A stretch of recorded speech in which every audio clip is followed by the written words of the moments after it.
those were simpler times, I think. I just feel like we may be going back to that, by the way. But in a way, good, because when I read things like the foundations of capitalism are shattering, I'm like, maybe we need that. Maybe we need some time where we're walking around with a donkey with pots clanging on the sides.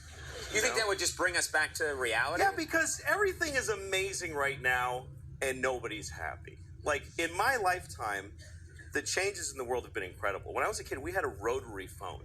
We had a phone that you had to stand next to, and you had to dial it. Yes. You realize how primitive? You're making sparks in a phone, and you actually would hate people with zeros in their numbers because it was more like, oh, this guy's got 2 zeros. Screw that guy. Why do I want to?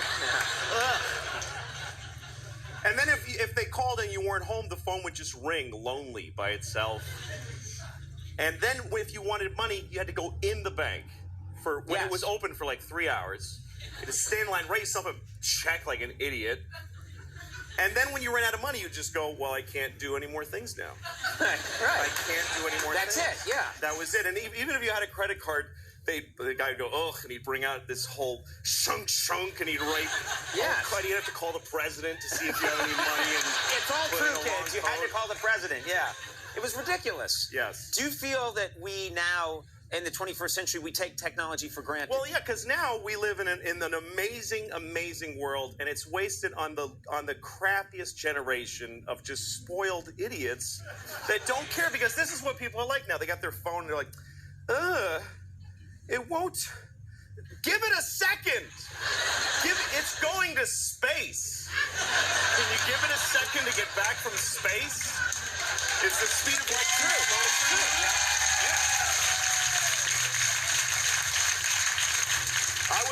I was on an airplane, and there was internet, high-speed internet on the airplane. That's the newest thing that I know exists. And I'm sitting on the plane, and they go, open up your laptop. You can go on the internet. And it's fast, and I'm watching YouTube clips. I'm in an airplane. And then it breaks down, and they apologize. The internet's not working. The guy next to me goes, this is bull.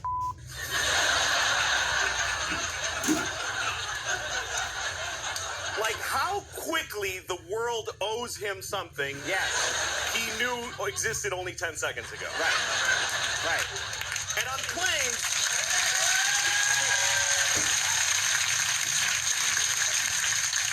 flying is the worst one, because people come back from flights and they tell you their story. And it's like a horror story. They act like their flight was like a cattle car in the 40s in Germany. That's how bad they make it sound. Right. They're like, it was the worst day of my life. First of all, we didn't board for 20 minutes. Right. And then we get on the plane, and they made us sit there on the runway for 40 minutes. We had to sit there. Oh, really? What happened next? Did you fly through the air incredibly like a bird? Did you partake in the miracle of human flight, you non-contributing zero that you got to fly? You're flying! It's amazing.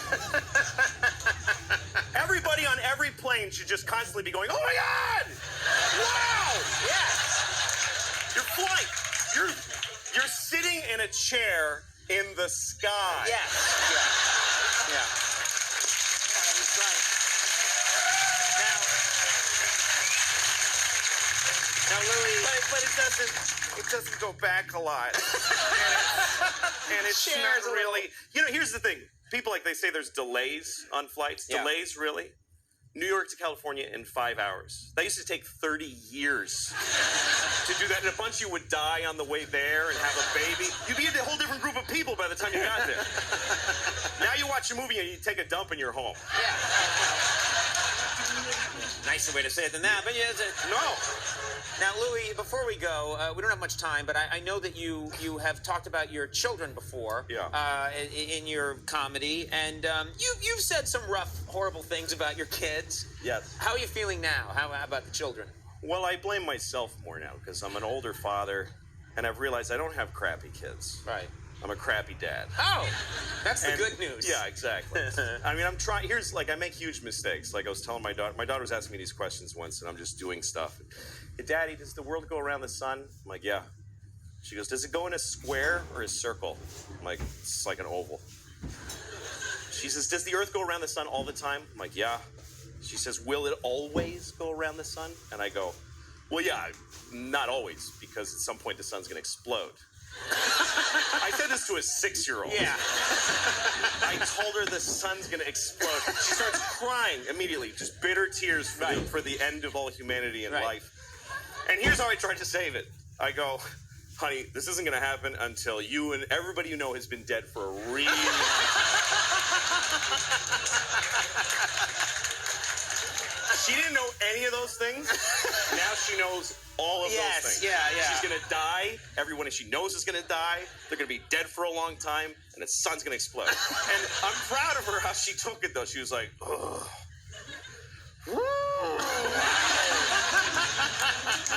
Guess I'll go play. Yeah, shake that off. Until I die. Louis C.